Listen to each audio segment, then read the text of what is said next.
Hey there, let's talk about IPA. You know, people that are really thirsty, they go straight for it. But the IPA that I'm talking about, it's not on tap. It's something way more important than that. So stay with me, because by the end of this video, I'm going to show you something that could completely shift the way that you think about work and money. Excuse me. When I was 16, I started drinking and found out about drugs. And off and on, I'm 60 now. Most of my life, I spent a lot of years partying. And that was a lot of time in IPA. I was drowning in it. Yeah. One of my most favorite things to do was go to the Dogfish Ale House. Problem is that people started avoiding me because, I don't know, a lot of times I would black out, and I didn't even remember some of the ways that I was behaving, which were, totally out of character for me now, the way I am. So, yeah, I've struggled with it. Now, coming up on 4 years, I've totally surrendered. I never felt better.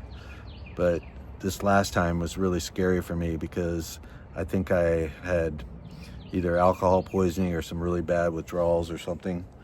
And I was alone.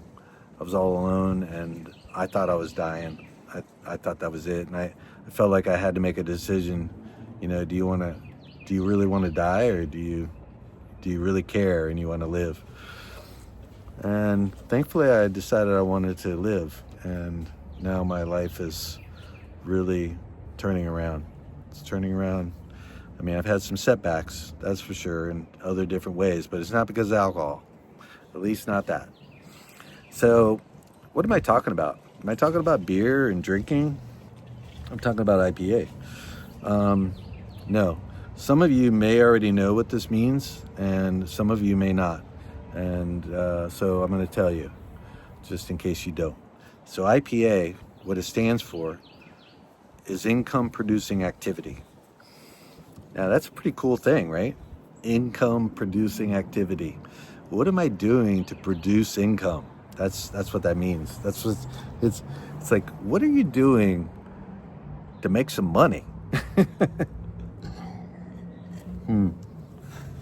Let me ask you, when you sit in a parking lot for Instacart and you're waiting and waiting and waiting, do you think that's income producing activity? Leave me a comment leave me a comment down below and tell me if you think that it is, if it's income producing activity or not.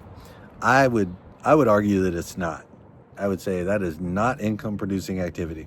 And here's one of the reasons why. If you look at what Instacart tracks and you look at it, they only count the time that you accepted a batch until you delivered. And they say, wow, you made this much money and you only worked 4 hours. And it's like, what? I worked more than 4 hours. I've been out here for 10. What are you talking about? Yeah, that time adds up, man. It's a time suck. I mean, be honest. How much time do you spend watching the app? I know, because I've done it too, and sometimes I'll still do it because I haven't fully realized the way for me to break free. It just hasn't, the dam hasn't broken yet, but I'm believing that it will.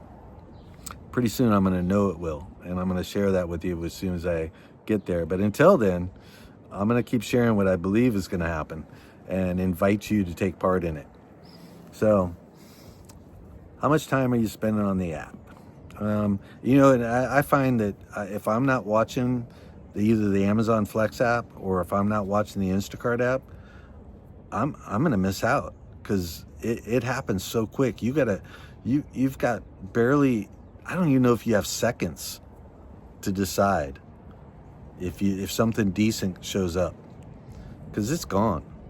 And the things that are left over, that are still there, well, somebody ends up taking those too. And I have my ideas about why that is.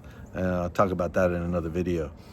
But The other thing is I see some really great videos of people. They do a lot of editing, and man, their videos are so entertaining. But the thing that I don't understand is, why are they not promoting something that their future self will thank them for? I don't get that. I mean, you have a lot of followers and you have an audience and you're adding value, and yet at the same time you're not doing something to help your future self. Yeah, I don't know. That's not income producing activity either. So what I'm doing right now is I'm creating a video, and out of this video, it's going to be on there, and people may or may not find it. I'm sure that they'll find it over time, and when they find it, it may pique their interest. They may see some value from it, and then at the end of the video, I may say something like, "Hey, and if you're looking for a real way that I believe is going to help you break free from the gig grind, click on the link below and see what it is that I'm doing to try to break free from the gig grind. I want to be completely free. I don't want to ever have to do any gig work again." And I'm not hating on gig work. I'm just not, because I've made some good money, and I've had some really bad days where I didn't make any money. But it's what I've chosen to do for over 4 years, and I've looked for ways to break free of it, because I realized that it wasn't sustainable and it wasn't going to give me the life I really desired. It's not scalable. Like I said, you spend much more time waiting in parking lots than really, when you average it out. Like I said, sometimes I've read where they said, "Oh, you worked this many hours and you helped this many people today and you made this much money." And I'm like, wait a minute, I spent a lot more time than that. Yeah, but Instacart doesn't care about that time. That's not important. But it should be important to you, and that's why it rubs you wrong. Because it is important. And it's a time suck that you could have been doing something else that really was going to be something that your future self would thank you for. And so I want you to think about that. And if you really want to break free from this gig grind, and you really want freedom to be able to make unlimited potential, and commissions up to $16,000 plus, click on the link below and check it out. And I will see you on the next video.